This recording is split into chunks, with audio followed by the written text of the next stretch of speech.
उत्तराखंड के एक छोटे से गांव में जन्मे सौरव जोशी का बचपन बहुत ही साधारण परिस्थितियों में बीता। उनका परिवार आर्थिक रूप से ज्यादा मजबूत नहीं था, लेकिन उनके माता पिता ने हमेशा उन्हें अच्छे संस्कार और मेहनत की सीख दी। सौरव बचपन से ही बहुत शांत और क्रिएटिव स्वभाव के थे। उन्हें पढ़ाई के साथ साथ ड्राइंग और स्केचिंग का बहुत शौक था।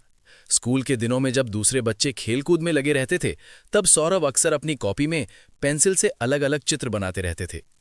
उनकी यही कला धीरे धीरे उनकी पहचान बनने लगी। उनके टीचर भी उनकी ड्राइंग की तारीफ करते थे और उन्हें आगे बढ़ने के लिए प्रोत्साहित करते थे। लेकिन जिंदगी इतनी आसान नहीं थी।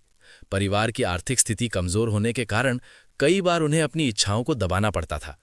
कई बार ऐसा भी हुआ कि उनके पास अच्छे ड्राइंग सामान तक नहीं थे, लेकिन उन्होंने कभी हार नहीं मानी। सौरव ने अपनी शुरुआती पढ़ाई गांव से ही पूरी की। बाद में उनका परिवार हरियाणा के हिसार में शिफ्ट हो गया। यहां आकर उनकी जिंदगी में एक बड़ा बदलाव आया। नई जगह, नए लोग और नई चुनौतियां। लेकिन सौरव ने खुद को ढाल लिया। उन्होंने बीएफए की पढ़ाई की और अपनी ड्राइंग स्किल्स को और बेहतर बनाया। कॉलेज के दौरान भी उन्होंने कई कठिनाइयों का सामना किया, लेकिन उन्होंने कभी अपने लक्ष्य से नजर नहीं हटाई। उनका सपना था कुछ बड़ा करना और अपने परिवार का नाम रोशन करना। यूट्यूब से पहले सौरव की जिंदगी बिल्कुल आम थी। वो एक साधारण छात्र थे जिनके पास कोई बड़ा प्लेटफॉर्म नहीं था।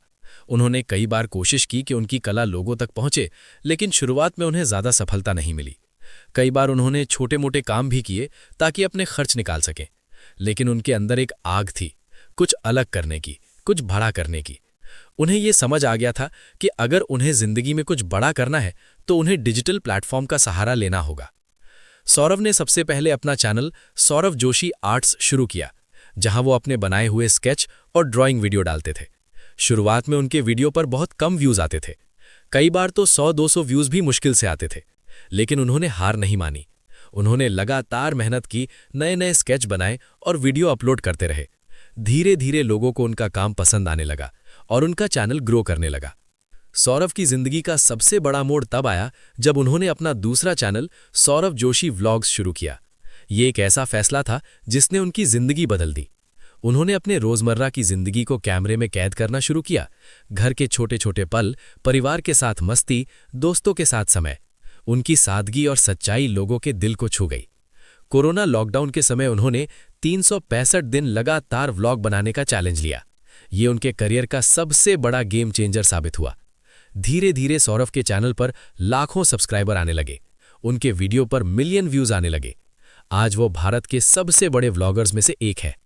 उनकी सफलता का सबसे बड़ा कारण है कंसिस्टेंसी यानी निरंतरता, सिंप्लिसिटी यानी सादगी, फैमिली बॉन्डिंग यानी परिवार से जुड़ाव। लोग उनके वीडियो इसलिए देखते हैं क्योंकि उसमें रियल लाइफ की सच्चाई दिखाई देती है।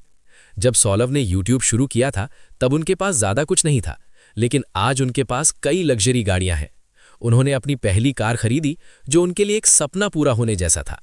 इसके बाद उन्होंने और भी महंगी गाड़ियां खरीदी। उनकी कार कलेक्शन में कई शानदार गाड़ियां शामिल हैं, जो उनकी मेहनत और सफलता का प्रतीक है। हर इंसान का सपना होता है अपना घर। सौरव ने भी ये सपना देखा था। आज उनके पास एक खूबसूरत और शानदार घर यानी बंगला है, जहां वो अपने परिवार के साथ रहते हैं। उनका घर सिर्फ एक मकान नहीं है, बल्कि उनकी मेहनत और संघर्ष की कहानी है। सौरव की सफलता के पीछे उनके परिवार का बहुत बड़ा योगदान है। उनके वीडियो में उनके भाई साहिल जोशी और उनके दोस्त अक्सर नजर आते हैं। उनकी माँ और पापा भी उनके व्लॉग का हिस्सा होते हैं। उनका परिवार ही उनकी असली ताकत है और यही वजह है कि लोग उनसे जुड़ाव महसूस करते हैं।